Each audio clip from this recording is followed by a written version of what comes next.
नमस्कार, मैं हूं आशीष चित्रांशी और आप देख रहे हैं the news launcher. Mid day मुद्दा विद अशोक वानखेड़े। और मोदी के लाल किला से सरेंडर करते ही, हालांकि उस सरेंडर में बहुत सारे सवालात हैं, उनमें कुछ सवालों की चर्चा हमने की भी है भाऊ के कार्यक्रम में। लेकिन फिर भी जो कहते हैं ना, प्रथम दृष्टया जो सरेंडर लाल किले से मोदी ने किया, उस सरेंडर के बाद भागवत ने शायद पूछा भी नहीं हालचाल, एड्रेस भी नहीं पूछा, कहां जाना है, निकलोगे तो रुकोगे कहां, नाइट हॉल्ट कहां करोगे। उन्होंने अपना झोला पैक करना शुरू किया। मोदी का भी झोला नहीं चेक किया कि पैकिंग शुरू हुई है कि नहीं हुई है। भागवत ने अपना झोला पैक करना शुरू किया और दिल्ली का टिकट कटा लिया। 19 और 20 तारीख को, मतलब अब से करीब करीब 60 घंटे बाद, दिल्ली में संघ ने इमरजेंसी मीटिंग कॉल की है। अब ये इमरजेंसी आपात बैठक, इस शब्द को भी समझना होगा। ऐसा नहीं होता है आपात बैठक कि पिछले महीने शादी हुई थी और इस महीने घर में आपात बैठक हुई कि हनीमून पर कहां भेजा जाएगा। आजकल शादी से पहले ही हनीमून कहां जाना है और किस तारीख में जाना है, कैसा वेदर है, तो क्या डेस्टिनेशन होगा, ये ब्याह से पहले तय कर लेते हैं। दूल्हा दुल्हन ही तय कर लेते हैं। सास ससुर परिवार को नहीं उसमें जो है दखल देना पड़ता है या माथापच्ची करनी पड़ती है। तो ऐसे में इस आपात बैठक को जो मैंने कहा है, इसको आगे समझेंगे। आपात बैठक 19-20 अगस्त को, और मुद्दा सुनेंगे तो आप भी कपार पे हाथ रख लेंगे। तो ऐसे में इस आपात बैठक के मायने क्या है, इस आपात बैठक में क्या होने वाला है। और सवाल बड़ा तब और हो जाता है जब खबर यह है कि इस आपात बैठक में बीजेपी के भी कुछ नेताओं को बुलाया गया, वो भी शामिल होंगे। तो मिड डे मुद्दा में आज ये बहुत महत्वपूर्ण मसला है। कल 15 अगस्त के बाद, आजादी के जश्न के बाद ही ये बड़ी खबर है। तो भाऊ को ले आइए फटाफट स्क्रीन पर। भाऊ, स्वागत है आपका। पहली खबर दिखा दे, लोगों को तसल्ली हो जाए। लाइए खबर दिखाइए पहले। आरएसएस ने अचानक क्यों बुलाई बड़ी बैठक, दिल्ली में होने वाली मीटिंग में भागवत भी होंगे शामिल। अब हटा दीजिए, 19-20 अगस्त को बैठक है, हटाइए। इस बैठक की जो वजह बताई गई है, मैं वो वजह बता देता हूं। वजह बताई गई है कि जो अमेरिका ने टैरिफ लगाया है भारत पर, उस टैरिफ का प्रतिकार करने के लिए और रणनीति बनाने के लिए भागवत ने बैठक बुलाई है। इतनी आनंद फानन में, बिल्कुल आनंद फानन की बैठक है कि 2 दिन तो दूर दूर बैठे हुए संघ के नेताओं को आने में दिल्ली लग जाएगा। तो ये आनंद फानन की बैठक बुलाई गई है। अब बताइए, आप टैरिफ कब लगाया था? बस यहीं से आप बात हम कह रहे थे, टैरिफ कब लगाया था। अब तो अगर टैरिफ से होता ना कि एक टैरिफ से 2 से 4, अगर उनका भी वो जो है विभाजन होता तो 1 से 2 हो चुके होते, अब तक जोड़ी में हो चुके होते। टैरिफ लगे कितना दिन हो गया भाई। दुनिया के इकोनॉमिस्ट इस टैरिफ का विश्लेषण कर चुके हैं और अब संघ आ रहा है दिल्ली में उस पर मंथन करने। मतलब आखिर में सबके बाद इकोनॉमिस्ट मोहन भागवत आ रहे हैं, सबके बाद में। इसका मतलब इसके पीछे दूसरा एजेंडा है, और उसी दूसरे एजेंडे को समझने के लिए ये हमारी मिड डे मुद्दा की बैठक है। तो चलते हैं भाऊ के पास। सेकंड पार्ट में बता दूं, सेकंड पार्ट अमेरिका के बाद पाकिस्तान की तरफ चलना है, और वहां पे मोहन भागवत के बाद राम माधव, मोहन के बाद राम, वो वहां पर उन्होंने तीर चलाया। उस तीर से कौन आहत हुआ है, किसको लगा है, किसको दर्द होगा, ये भी समझेंगे। लेकिन फर्स्ट पार्ट ये बड़ा है, इस पर आते हैं। भाऊ, ये बैठक क्यों? टैरिफ पर प्रतिकार के लिए। नमस्कार आशीष जी। सबसे पहले मैं भगवान श्री कृष्ण के जन्मदिन पर, जन्माष्टमी पर सभी दर्शकों को बधाई देता हूँ। बड़ा अजीब है जन्माष्टमी। भगवान श्री कृष्ण से बड़े कूटनीतिज्ञ कोई थे नहीं, शायद योग पुरुष कहते हैं। बहुत अलग अलग विभिन्न रूप है उनके। मोहन ये भगवान का दूसरा नाम है, श्री कृष्ण का एक नाम मोहन भी है। अब मोहन भागवत अवतरित हो रहे हैं जन्माष्टमी को नहीं, 2 दिन बाद।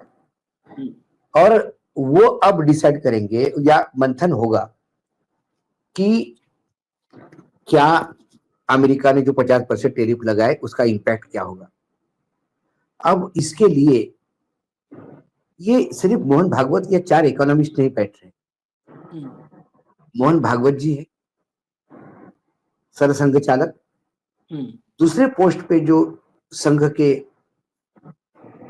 जो सिस्टम है उसमें सर कार्यवाहक होते हैं दत्तात्रेय जी होसबोले। ये बेसिकली सारे एग्जीक्यूटिव पावर जो है वो दत्तात्रेय होसबोले के पास है, और अध्यक्ष पद एक डेकोरेटेड पद यदि मैं मान तो भी, लेकिन इनकी हालत राष्ट्रपति जैसी नहीं होती। संघ चलाते वही है जो अध्यक्ष, मतलब जो सरसंघ चालक होते हैं। सरसंघ चालक के बाद सर कार्यवाहक होंगे, अब उसके बाद सह कार्यवाहक होते हैं थर्ड पोजीशन पे।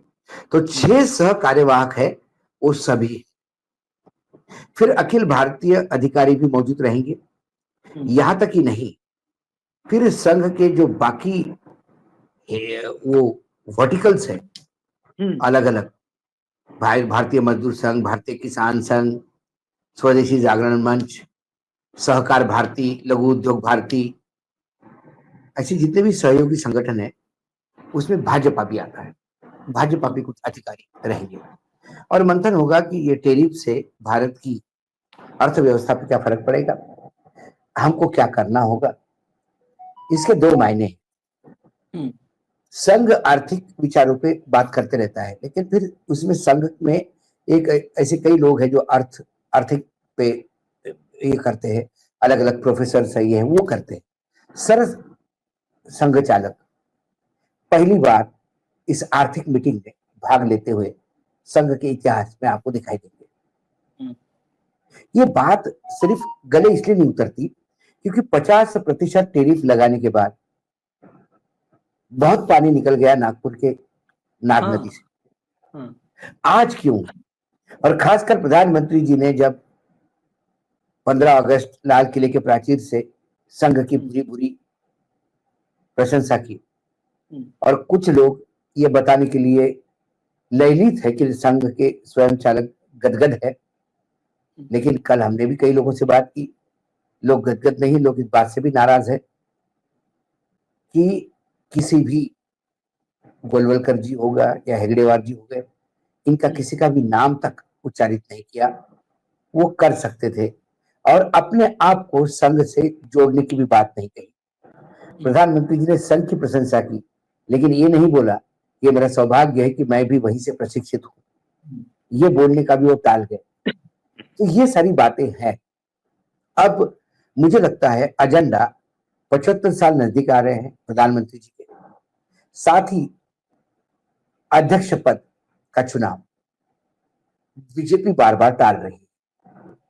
ये अमित शाह जो बोले लोकसभा में, वो तो यूं ही एक मजाकिया कारण था कि बहुत बड़ी पार्टी है, समय लगता है, लेकिन इतनी बड़ी पार्टी है तो भारत बहुत विशाल देश है, तो क्या लोकसभा के चुनाव करवाने में 25 साल लगाओगे क्या? हर चुनाव अपने समय से होता है, हर चुनाव अपने समय। हाँ, SIR महीने भर में होता है ना। 8 करोड़ इतनी तो आपकी मेंबरशिप भी नहीं है, और आप जानबूझ के फिर पहलगाम हुआ तो आपने कहा कि पहलगाम हुआ, अभी चुनाव संगठन के टालने पड़ेंगे, लेकिन बिहार के चुनाव के लिए आप रैली कर सकते हैं, संगठन के नहीं। फिर ये हुआ कि इतने जब तक नहीं होते राज्यों के, 19 राज्यों के जब तक नहीं होते अध्यक्ष तब तक कुछ नहीं होता, 22 राज्यों के हो गए। सवाल ये है कि संगठन पे कब्जा किसका, संघ का या गुजरातियों का? बस सीधा सवाल है आशीष। संघ यदि बीजेपी को अपना एक वर्टिकल मानता है, बीजेपी को अपना एक बेटा मानता है, अपने आपत्य मानता है, तो फिर उस आपत्य पे वो कंट्रोल करना चाहता है। संघ के लिए सरकार और संगठन ये बिल्कुल अलग अलग है। संघ संगठन को कब्जे में लेना चाहता है ताकि संगठन पे संघ की विचारधारा के ही लोग हो। संगठन भारतीय मतलब जो राष्ट्रीय स्वयंसेवक संघ के विचार गांव गांव तक पहुंचे और उसके लिए कार्यप्रणाली करे। भाजपा वो ऐसा नहीं रहा है। जितने भी वर्टिकल से संघ के, उसमें एक भाजपा ही है जहां सबसे ज्यादा डिटोरिएशन हुआ। या वनवासी संघ ले लो, जो, या आप किसान मजदूर संघ ले लीजिए, या आप मजदूर संघ लीजिए, भाजपा का मजदूर संघ का जो विंग है उसको ले लीजिए। इन तमाम संगठनों में बाहर के लोगों को जगह नहीं है। लोग सहयोगी हो सकते हैं लेकिन पदाधिकारी कभी नहीं बनते। आपने कोई लेफ्ट का मूवमेंट चलाने वाला आदमी भारतीय मजदूर संघ में बड़ा पदाधिकारी बनते हुए नहीं देखा होगा, कतई नहीं देखा होगा, क्योंकि वहां नंबर का खेल नहीं।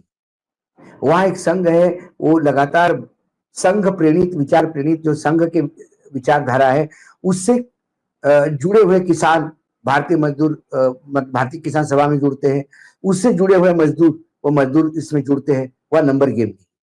लेकिन बीजेपी में सत्ता पाने के लिए तमाम अपोजिट विचारधारा के लोगों को इन्होंने भारतीय जनता पार्टी को अंदर कर दिया। उससे संघ को यह भी डर है कि आने वाले समय में ऐसा ना हो कि बीजेपी गायब हो जाए और बाहर के आए हुए लोग ही सब संभाले। तो इससे कहीं ना कहीं, और ये होने में टाइम नहीं लगेगा, यदि ये दो गुजराती सिर्फ सत्ता पाने के लिए लगातार संगठन के साथ खेल करते हैं। आप मुझे बताइए ना, अब पहली बार जिसने चुनाव लड़ा वो आदमी मुख्यमंत्री बनता है राजस्थान में, तो पार्टी कहां जाएगी? पार्टी के जो लोग हैं, जिन्होंने रात दिन मेहनत की पार्टी के लिए, वो कहां जाएंगे? उनको पूछा तक नहीं गया। जिस वसुंधरा के, आज भी वसुंधरा से बड़ा चेहरा नहीं है राजस्थान में, आज भी वसुंधरा किसी पोस्ट पे नहीं इतने सालों से। लेकिन मैं जितने बीजेपी के उपाध्यक्ष है उनको मैं चैलेंज करता हूं, वो अपने गृह राज्य में जाके भीड़ जिता के दिखाइए, और सिर्फ इतना मालूम होना चाहिए कि रानी साहब आ रही है, उसके बाद देखिए लाखों की तादाद में लोग रास्ते में आ जाते हैं। लेकिन उनको भी पता नहीं था मुख्यमंत्री कौन है, उनके हाथ में चिट्ठी पकड़ा दी थी। भाजपा ऐसी नहीं चलती। भाजपा सामूहिक नेतृत्व से चलती है, क्योंकि संघ के द्वारा प्रेरित है। अब आप दूसरा लेटेस्ट उदाहरण लीजिए रवि भगत का। भारतीय जनता पार्टी, मतलब संघ ने, भारतीय जनता युवा मोर्चा, ये भी संघ का ही प्रोडक्ट है। अखिल भारतीय विद्यार्थी परिषद भी संघ का प्रोडक्ट है। संघ की शाखा से ही लोग जाते हैं वहां पे, संघ के विचारधारणा वाले लोग जाते हैं। रवि भगत एक आदिवासी नेतृत्व जो राष्ट्रीय स्तर पे काम कर चुका है, और छत्तीसगढ़ में उस जिले में काम कर रहा है जिस जिले में कांग्रेस का वर्चस्व है। वहां उसने इतना ही कहा कि वो जो माइनिंग का फंड है जिले का, वो समान रूप से बाकी जगह क्यों नहीं वितरित हो रहा है, और उसके लिए कौन जिम्मेदार है? एक बाहर का आया व्यक्ति भाजपा में। कौन है? ओपी चौधरी, एक आईएएस अधिकारी है। इसमें भी कई मामले थे, उस पर अलग आएंगे अपन। उन्हें वीआरएस लेके बीजेपी ज्वाइन कर ली, और वो आप फाइनेंस मिनिस्टर बना। और जिन्होंने जिंदगी भर बीजेपी के लिए अपना सब कुछ दांव पे लगा दिया, वो कोई महिला बाल विकास और ऑर्डिनरी मंत्रालय में लेके पड़े होंगे। तो बीजेपी कौन चलाएगी? गौतम अडानी चलाएंगे या संघ चलाएगा? सवाल ये है। तो संघ को अपने किसी भी हालत में संगठन पे कब्जा चाहिए। सत्ता है, आती है, जाती है। देखिए आशीष, 65 साल तक तो सत्ता नहीं थी ना बीजेपी के पास, संघ रहा ना, संघ बंद तो नहीं हुआ। संघ ने अपना धीरे धीरे काम तो किया ही है। कभी एक दो राज्य में इधर, कभी मध्य प्रदेश में, कभी राजस्थान में, कभी हिमाचल में, छोटे छोटे राज्य में संघ आता था। बड़ा कर्नाटक पहली बार आया, आया गया चलता रहा। तो फिर उत्तर प्रदेश में आए, उत्तर प्रदेश में एक्सपेरिमेंट्स हुए, गठबंधन के एक्सपेरिमेंट्स हुए, लेकिन कभी पार्टी का संगठन डिटोरिएट नहीं हुआ। इन दो गुजरातियों के आने की वजह से संगठन में डेंट पड़ा है। तो संगठन को किसी भी हालत में कब्जे में लेना चाहते हैं। इसीलिए संघ ने जो नाम दिए वो इन दोनों गुजरातियों के गले नहीं पड़ रहे। एक को एक नाम पसंद है, दूसरे को दूसरा पसंद है। इन दोनों गुजरातियों ढोकला और फाफड़ा साथ में बैठने को तैयार नहीं है। ऐसे में जब दिन ब दिन, एक एक दिन बीजेपी के लिए मुश्किल हो रहा है कि राष्ट्रीय अध्यक्ष घोषित क्यों नहीं हो रहा है। अभी आया उपराष्ट्रपति के चुनाव की बात करेंगे। अरे उपराष्ट्रपति का चुनाव और बीजेपी का संगठन चुनाव क्या संबंध है, मुझे बताइए। कल आपने मुझे कहा कि हम अब न्यूज लॉन्चर का आज दोपहर का मिड डे मुद्दा नहीं होगा क्योंकि कश्मीर में बादल फटा है। तो क्या अशोक वानखड़े कश्मीर के बादल में फंसा हुआ है क्या? क्या चित्रांश फंसा हुआ है क्या? क्या तुम्हारा एडिटर फंसा हुआ है क्या? तीनों लोग दिल्ली में बैठ के ऑफिस में बैठे हैं अपने अपने केबिन में, और मुद्दा नहीं होगा जी। मतलब लोग हंसेंगे, लोग बोलेंगे तुम्हारे पास विषय नहीं है, तुम डर गए हो, तुमने पैसे खाए हैं, साले तुम बात करना बंद कर दी तुमने, इसलिए तुम बादल फटने की बात करते। तमिलनाडु में 2 मछुआरे समुद्र में गायब हो गए, मीडिया मुद्दा नहीं होगा जी आज। ये कोई कारण है? उपराष्ट्रपति का चुनाव है, उपराष्ट्रपति का चुनाव बीजेपी एनडीए लड़ेगी ना, एनडीए के पास बहुमत है ना, 290 का आराम से बहुमत है, निकाल लेगी, कोई प्रॉब्लम ही नहीं उसमें। उपराष्ट्रपति पद, उसमें कौन सी रणनीति करनी पड़ेगी भाई? विपक्ष उम्मीदवार खड़ा भी करेगा तो सिर्फ चुनाव ही होंगे ना। नहीं, एक बात और जोड़ दें उसमें भाऊ, इसमें जो रणनीति भी होती है वो फ्लोर मैनेजमेंट होता है, वो भाजपा का महासचिव और सचिव थोड़ा आएगा करने वो अरे वो पार्लियामेंट्री अफेयर मिनिस्टर का है। हाँ, वो पार्लियामेंट्री अफेयर्स में या सरकार के जो भी कलाकार लोग हैं वो करेंगे। हाँ, तो ऐसे में संगठन का क्या लेने देना, लेकिन नहीं वो अभी इसके बाद बोलेंगे बिहार का चुनाव आ गया, उसके बाद करेंगे। हाँ, बिहार के चुनाव के बाद बंगाल का चुनाव, क्योंकि ये किसी भी हालत में संघ के हाथ में संगठन जाने देना नहीं चाहते, और संघ किसी भी हालत में संगठन पे कब्जा छोड़ना नहीं चाहता आशीष। और ज्यादा खिंच गया तो पार्टी में स्प्लिट होगी, ये मैं अभी तुमको बता रहा हूँ। ये भले ही अंधभक्त कहते रहेंगे कि इनको क्या मालूम है, बीजेपी में ये है वो है, सब सब सब सब पता है, क्योंकि ये संघ के अस्तित्व का सवाल है। यदि संगठन हाथ से चला गया और बीजेपी हाथ से चली गई, तो जो अभी वर्तमान में जो लोग सत्ता में बैठे हैं उनका सत्ता का लालच इतना घनघोर है कि उसके लिए ईडी सीबीआई किसी को भी वो छोड़ते नहीं, कि मतलब अपने पराये है ही नहीं, यहां तो बस विनाश है।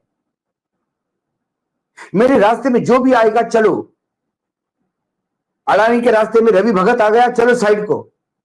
अरे होगा तो यूथ होगा, तुमने जिंदगी दी होगी, तेरी पीढ़ी, तेरे बाप दादा ने बीजेपी और संघ के लिए काम किया होगा, कोई मायने नहीं रखता। अभी तुमने अडानी को दुखी किया, ओपी चौधरी को दुखी किया, चलो साइड को।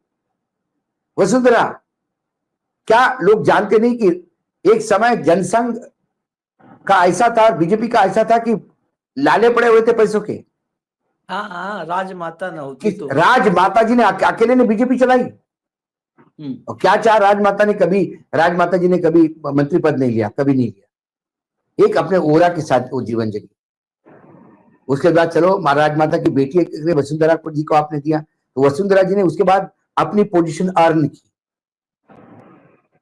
ऐसे नहीं कि राजमाता की बेटी करके ही मुख्यमंत्री बनी, वो वहां की महारानी है झालावाड़ की, जाटों का राज्य, जाटों का राजा है, मतलब संस्थान है। उनका व्याही गुज्जर है, जाट गुज्जर, ये 2 कम्युनिटी पे पकड़ रखती है, और उनकी मार वहां से जो यूपी से शुरू हो जाती है, मतलब राजस्थान से शुरू हो जाती है, हरियाणा पंजाब का बेल्ट करते हुए दिल्ली होते हुए यूपी के भी जो जाट है उनको मानते हैं। उत्तर प्रदेश में भी वो जाती है जाटों के बीच में, तो क्या भयानक भीड़ लगती है। उसने अर्जित किया भाई, उसको आप क्यों अपमानित कर रहे हैं बार बार, सिर्फ इसलिए कि वो आपके सामने सैल्यूट नहीं करती। वो झुकी है, उसने सैल्यूट किया अडवाणी जी को, उसने सैल्यूट किया अटल जी को, वो आपको भी अध्यक्ष मानेगी, मानने को, लेकिन आप यदि प्रताड़ित करोगे, रबर स्टैंप तो कोई बनेगा नहीं। जिसने संघर्ष किया और रबर स्टैंप क्यों बनेगा, मुझे बताइए, क्यों रबर स्टैंप बनेगा? जो संघ की विचारधारा के साथ ढोकला और खाकरा विचारधारा क्यों अपनाएगा वो? संघ भी उद्योगपतियों को फेवर करता था, मैं ऐसा नहीं मानता, संघ का भी लीनियन था, लेकिन संघ ने कभी देश बेचा नहीं उद्योगपतियों को, भले बेचने की स्थिति में थे नहीं, लेकिन आज के डेट में अडानी जी के लिए क्या हो रहा है इस देश में, मतलब बताइए। आज ये 50% पे बात कर रहे टेरिफ पे, लेकिन एक वारंट एग्जीक्यूट नहीं करवा पा रहे भारत में अमेरिका का। हाँ, आप उस पर भी बात करिए ना, अमेरिका के बाकायदा जेनीवा पैक्ट के तहत वो वारंट एग्जीक्यूट होना है, और वो आदमी ऐसा नहीं कि जो मृत साबित हो गया भाई, वो तो वोटर लिस्ट में मृत ही है, क्या करें।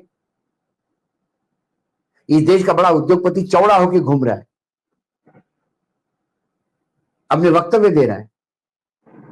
उन्होंने सिंगापुर में एग्जीक्यूट किया वारंट, सिंगापुर के गवर्नमेंट ने तुरंत 1 सप्ताह के अंदर इंफॉर्मेशन दे दी कि वो इस डेट को सिंगापुर छोड़ के चले गए हैं, इमाइग्रेशन में उनका एंट्री, पूरे डिटेल दे दी है।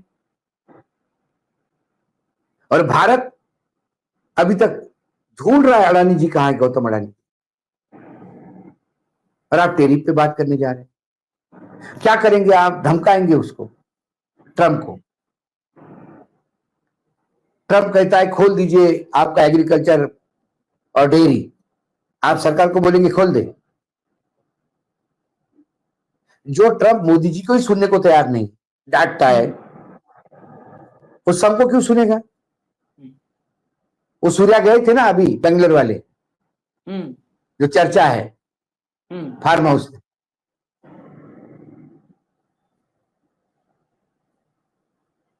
सवाल मतलब, अच्छा उसके बाद आप क्या कहोगे? स्वदेशी मूवमेंट चलाओ। क्या स्वदेशी मूवमेंट चलाओगे आप? एमएसपी के सवाल आप, जो एमएसपी के प्रॉब्लम है आप समाप्त कर दोगे? ये नाकारा सरकार जो है आप उसको कर दोगे? यदि लोगों ने कहा कि भाई साहब जरा डॉलर की कीमत जरा देख लीजिए, हम दूसरी जगह से आयात कर लेंगे, रुपए की कीमत थोड़ी सी ऊपर उठाइए, आप करवा पाएंगे? नहीं। नागपुर में संघ का कार्यालय है आशीष जी, बहुत कड़वी बात बोल रहा हूं मैं। नागपुर में संघ का कार्यालय है। संघ अमेरिका को ललकारना बंद कर दे, WTO वो 50% पे टेरिफ पे बात नहीं करे। सिर्फ विदर्भ के 10-12 जिलों में की दिखाइए किसानों की, किसान जो अपनी जीवन लीला समाप्त करते हैं वो रोक के दिखाइए। संघ करवा पा रहा है क्या? अपने प्रधानमंत्री ने कहा था 6,000 रुपए देंगे हम तुमको सोयाबीन के। संघ अपने प्रधानमंत्री से 6,000 रुपए दिलवा पाएगी क्या सोयाबीन के? छोड़िए, ट्रंप से 50% कम करवाने के बाद छोड़ दीजिए, आप आपके मोदी जी से आप करवा पाएंगे कि 6,000 रुपए सोयाबीन का भाव? जिस देवेंद्र फडणवीस को संघ ने बैक किया है, वो देवेंद्र फडणवीस ने 10 बातें की चुनाव के पहले, क्या आप उसको करवा पाओगे क्या? उसने जो वादे किए थे चुनाव में, घोषणा पत्र जो बीजेपी का था, उसको क्रियान्वयन करने के लिए कम से कम जिस विदर्भ में है, जहां आपका हेडक्वार्टर है, दिए तले तो अंधार है, अमेरिका को बताने जा रहे हैं आप। तो ये एजेंडा अमेरिका है, फोकस कहीं और है। फोकस अध्यक्ष पद जितने जल्दी डिसाइड करवाए उसके लिए ये दबाव है। सभी संगठन है, सभी है, ये पूरा संघ और उसके सारे आउटफिट इकट्ठा हो रहे हैं और वो बताएंगे कि हमारी ताकत क्या है। ये शक्ति प्रदर्शन है मोदी जी के सामने। नहीं, जरा भाजपा के किन किन नेताओं को बुलवाया है इस मीटिंग में, क्योंकि भाजपा के नेताओं को ही कुछ बुलाया खबर है। हाँ, बिल्कुल पता चलती ना कि गडकरी को बुलवाया है या वसुंधरा को बुलवाया है, तो और चीजें क्लियर हो जाती हैं शायद। हाँ, वो भाजपा को उन्होंने बोला होगा आपके तरफ से भेज दीजिए। तो जेपी नड्डा जाएंगे, जनरल सेक्रेटरी ऑर्गेनाइजेशन जाएंगे, मैं बता रहा हूं कौन कौन जाएगा। जेपी नड्डा जी होंगे, जनरल सेक्रेटरी ऑर्गेनाइजेशन होंगे, वित्त पे बात होगी तो बहुत निर्मला सीतारामन जी को जाए नहीं होगी। हालांकि बेचारी को ये भी मालूम नहीं टेरिफ कब लग गया और क्या होगा टेरिफ का, वो तो रबर स्टैंप है। जहाँ अरुण जेटली रबर स्टैंप बने हुए थे वित्त मंत्री होते समय, इनकी तो क्या औकात है बेचारों की, कैबिनेट की कोई औकात ही नहीं। गडकरी को काहे बुलाएंगे मुझे बताओ, क्या गडकरी बताएंगे उसमें? गडकरी अपने ही मंत्रालय में गारंटी नहीं दे सकते। उन्होंने अनाउंस किया और प्रोजेक्ट चलेगा कि नहीं चलेगा, कि पीएमओ से वीटो आएगा। उनको यही पता नहीं कि उनके अधिकारी कल कौन बदले जाते हैं और कौन अधिकारी सर पे लाके रखता है। और एनएचएआई का चेयरमैन गडकरी का ही बताया हुआ साइड को फाइल पटक देता है। क्यों गडकरी को बुलाएंगे? अच्छा, वसुंधरा क्या है? संघ को भीड़ थोड़ी जुटानी है यहाँ पे, महारानी आ गई तो 2 लाख लोग देखने आएंगे। वसुंधरा जी को बुलाया आपने, योगी को बुलाया आपने, गडकरी को बुलाया, तो ये संघ को सवाल पूछेंगे आप क्या कर रहे हैं, हमारी हालत जो हुई है इसके लिए आप क्या कर रहे हैं। तो सवाल संघ अपनी किरकिरी नहीं करवाएगा। तो संघ इनको बुलाएगा और पूछेगा क्या हो रहा है। आर्थिक एजेंडा यहाँ पर जो, अगर आर्थिक एजेंडे की जो भी लोग बात कर रहे हैं, पूरा क्लियर हो गया? अभी न क्लियर हुआ हो तो 1 मिनट में बता दूं। आर्थिक एजेंडा, मोदी जी ने 11 साल में संघ के आर्थिक एजेंडे को, जैसे कहा ना कि प्रोफेसर्स के लेख आर्टिकल आते थे जो संघ से जुड़े हैं कि ऐसा होना चाहिए, संघ के आर्थिक एजेंडे को मोदी जी दफन भी कर चुके हैं। एक पहले एक्सपोज किए, फिर दफन किए। जिस स्वदेशी जागरण मंच की बात होती है, उस स्वदेशी जागरण मंच के 90 के दशक में पन्ने आते थे, घर घर में पहुंचाए जाते थे, हमने देखा पढ़ा सब है। एक तरफ लिखा होता था स्वदेशी वस्तुएं, एक तरफ लिखा होता था विदेशी वस्तुएं। साबुन नहाने का हमाम स्वदेशी, लक्स विदेशी, बबूल बबूल पैसे वसूल, टूथपेस्ट स्वदेशी, और कोलगेट और पेप्सोडेंट विदेशी। पता नहीं पेप्सोडेंट उस समय था नहीं था, विदेशी। ऐसे सूची बनाई जाती थी। अब मोदी जी आए, आज तक कहीं स्वदेशी जागरण मंच उसके बाद देखा है आपने सूची? कहीं नजर आई हो लिस्ट तो बताइए। जिस चीन का इंपोर्ट, मतलब चीन से भारत का इंपोर्ट 3 गुना बढ़ा है मोदी जी के 11 साल में। 3 गुना, 300% बढ़ा। भाई 300, 50% जिसने टैरिफ लगाया, उसी अमेरिका के साथ जाके आप एग्रीमेंट, मतलब एग्री करके आ गए कि हम आपसे सबसे ज्यादा सामान इंपोर्ट करेंगे। हाँ, और आपका आपका ये जो हमारा डील है वो आपका फायदा पहुंचाएंगे। उन्होंने कहा कि हम घाटे का धंधा नहीं करेंगे, हम आपसे आयात करेंगे और आप हमसे नहीं आयात करोगे, कैसे चलेगा? हम जितना आपसे आयात कर रहे हैं उससे ज्यादा आयात करो। और क्या आयात करो भाई? तुम्हारे पास जो चीजें हमारे किसी काम की नहीं, हमारा तेल ले लो, महंगा पड़ेगा तो लो, हमारे कबाड़ा विमान ले लो, कबाड़े हेलीकॉप्टर ले लो। हम जो बेचना आपको लेना पड़ेगा क्योंकि हमको फायदा पहुंचाना है। अमेरिका का राष्ट्रपति मेक अमेरिका ग्रेट अगेन, इसी पे चल रहा है ना। और भारत का प्रधानमंत्री make India poor again. 200 lakh crore का कर्जा, 200 अरब डॉलर से ज्यादा का आयात निर्यात का घाटा, 6.5% का ग्रोथ रेट जो 4 साल में सबसे कम है। 2047 में यदि आपको विश्वगुरु जैसा, वो बार बार 2047 की बात कर रहे थे लाल किले से, तो 8% का ग्रोथ रेट चाहिए और वो लगातार 22 साल लगातार कंटिन्यूस चाहिए। 8 नहीं भाऊ, 10 तक जाना चाहिए। 10 तक जाना चाहिए। मैं तो 8 बड़े कंजर्वेटिव बताया। दूसरी बात, मैंने कल भी प्रधानमंत्री के भाषण का पोस्टमार्टम करते हुए कहा था कि विश्व में GST one country one tax होता है, वन कंट्री 5 टैक्स कभी नहीं होता। 5 स्लैब पे किया तो तब बड़े बड़े इकोनॉमी थे। तो चार्टर्ड अकाउंटेंट पीयूष गोयल मुझे ही बता रहे थे एक प्रोग्राम में, आमने सामने स्टेज पे, कि बड़े बड़े अर्थशास्त्री है। क्या हो गया अर्थशास्त्री? कहां से उठा के लाए थे भाई अर्थशास्त्री? अर्थहीन कहीं के। तब भी हमने कहा था, अब क्या हो गया? 5 स्लैब से 2 स्लैब पे दिवाली पे करने वाले। और इंतजार कीजिए आशीष, 1 स्लैब पे जाएगा। सब अनर्थशास्त्री हैं, अर्थशास्त्री थोड़ा मतलब इतना मूर्खतापूर्ण बात करते हैं। मतलब मुझे ताज्जुब लगा, ये कहां से चार्टर्ड अकाउंटेंट होते हैं लोग? कहीं सामने वाला का देख के तो कॉपी करके तो पास नहीं हुए। बोले एक चप्पल पे और मर्सिडीज पे एक ही टैक्स होगा क्या? बिल्कुल हो सकता है। मर्सिडीज बिकती कितनी है और मर्सिडीज की कीमत क्या है? 2% मर्सिडीज पे टैक्स लगाओ और 2% चप्पल पे, बाथरूम स्लीपर पे टैक्स लगाओ। स्लीपर का कंजम्पशन कितना है? 50 करोड़ स्लीपर बिकती होगी हर महीने। मर्सिडीज कितनी बिकती है?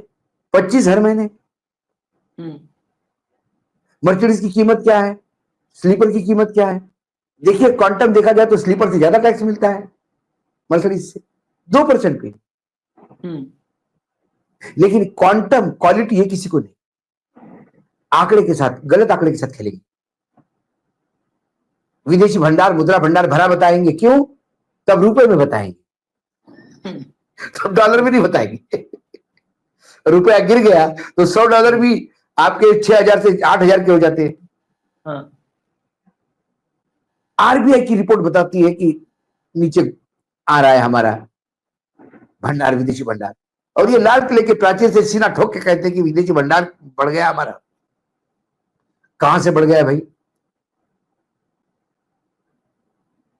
कंपेरेटिव स्टडी करते नहीं। एक छोटी सी, इसी में आपको लाइट में एक 30 सेकंड लेता हूं मैं आपको। एक मुझे याद आ गई चीज। एक आदमी 100 रुपए का शर्ट लाता था, 100 रुपए बेचता था और लखपति हो गया। मैं सिंगापुर में एक संगोष्ठी में था, तब एक सिंगापुर के ही एक प्रोफेसर ने मुझे एक किस्सा सुनाया अंग्रेजी में, मैं हिंदी में बताता हूँ। बोला एक आदमी एक 100 रुपए का शर्ट लाता था और 100 रुपए का बेचता था और लखपति हो गया। कैसे बताओ? खूब माता, मैंने बोला तो हो नहीं सकता, वो डब्बा बेचता होगा। बोले नहीं, लूज शर्ट लाता है और लूज शर्ट बेचता है, और शर्ट फैक्ट्री से लाता है, उसका खर्चा भी वो देता है, अपने दुकान का भी खर्चा निकालता है, अपना भी खर्चा निकालता है। मैं थक गया आशीष। मैंने बोला भाई साहब, मैंने इकोनॉमिक्स स्टडी किया है, मैं बिजनेस एडिटर रहा हूँ घर का, लेकिन मैं आज पछता हो गया, मुझे माफ। बोले वो लखपति इसलिए हो गया कि पहले करोड़पति था। वो करोड़पति था, 100 रुपए का 100 रुपए शर्ट बेच के लखपति हो गया, और ऐसा ही बेचता रहा तो हजारपति हो जाएगा, और ऐसा ही बेचता रहा तो फिर भिखारी हो जाएगा, जो तुम आज कह रहे हो। लेकिन आज वो लखपति है क्योंकि पहले करोड़पति था। तो हमें कंपेरेटिव स्टडी करनी चाहिए। 4 लाख का हमारा एक्सपोर्ट हो गया एग्रीकल्चर, पहले कहां था? रुपए की कीमत में क्या थी? क्वांटम में कितना था? चीन का एग्जांपल, चीन को हमारा एक्सपोर्ट, जहां मनमोहन सिंह छोड़ के गए थे, चीन को भारत का एक्सपोर्ट घट गया, और इंपोर्ट चीन से हमारी खरीद 300%। ये है मोदीनॉमिक्स। Comparative study. आप विकास मतलब आप डेवलपमेंट ग्रोथ की बात करते हो, किस ग्रोथ की बात करते हो? आपने बेस ईयर शिफ्ट कर दिया। आप यूपीए की सरकारें, जो कांग्रेस की सरकारें जो थी, उनका बेस ईयर रखिए ना, तो आपको ग्रोथ समझ में आ जाएगी। आपने बेस ईयर ही बदल दिया, और आप कहोगे कि अब हम ग्रोथ कर रहे हैं। ये फर्जीवाड़ा है आशीष। ग्रोथ सामान्य जनता के बीच में घूमो, मेट्रो में जरा गाड़ी छोड़ के मेट्रो में जाओ जरा आजकल, या सिटी बस में जाओ, आपस में लोग बात करते हैं, उससे पता पड़ता है कि क्या है। आज बरसात है, बरसात हुई, ये केजरीवाल की सरकार और बीजेपी की सरकार आने के बाद की बात कर रहा हूं मैं। लोग आज भी शिलाजी को याद करते हैं। या शिलाजी के सामने टाइम ऐसा नहीं था, शिलाजी का टाइम बहुत बढ़िया था। ये क्या बढ़िया था, वो लोग आपको डाटा बेस नहीं दे पाएंगे। वो जनता है जो महसूस करती है। क्यों याद करते हैं? सारे व्यापारी उद्योग जगत मनमोहन सिंह को याद करता है। क्यों याद करता है? बीजेपी के पदाधिकारी जो व्यापार करते हैं, वो कहते हैं कि यार बहुत बुरे तरह से फंसे। बोले क्या करो, हमारा संघ वाला परिवार है, 4थी पीढ़ी चल रही है, अब क्या बना करें। आजादी के पहले से संघ से जुड़े हुए हैं हमारा परिवार भाई, हाँ, इसलिए ढो रहे हैं। ये उनके शब्द है। क्या शाखाओं से ये खबर आती नहीं ऊपर? शाखाओं का तो आंकड़ा बढ़ गया है, शाखाओं में चर्चा होती, क्या लोग बताते नहीं होंगे कि कैसा है? और इसीलिए संघ को ये बात समझ में आ गई कि संगठन हाथ में लेना जरूरी है, नहीं तो इसका कांग्रेस होने में टाइम नहीं लगेगा। मैं राम माधव की एक खबर दिखा देता हूँ। हाँ, बिल्कुल, शाखा की बात तो ऐसी है कि लाइए अगली खबर लाइए, राम माधव। हाँ देखिए, भारत को कोई डरा नहीं सकता, आसिम मुनीर की परमाणु हमले की धमकी पर बोले आरएसएस नेता राम माधव, ट्रंप पर कही ये बात। अब ये सब बड़ा आश्चर्यजनक नहीं लगता है क्या, अगर कोई भी राजनीति विश्लेषण करता है?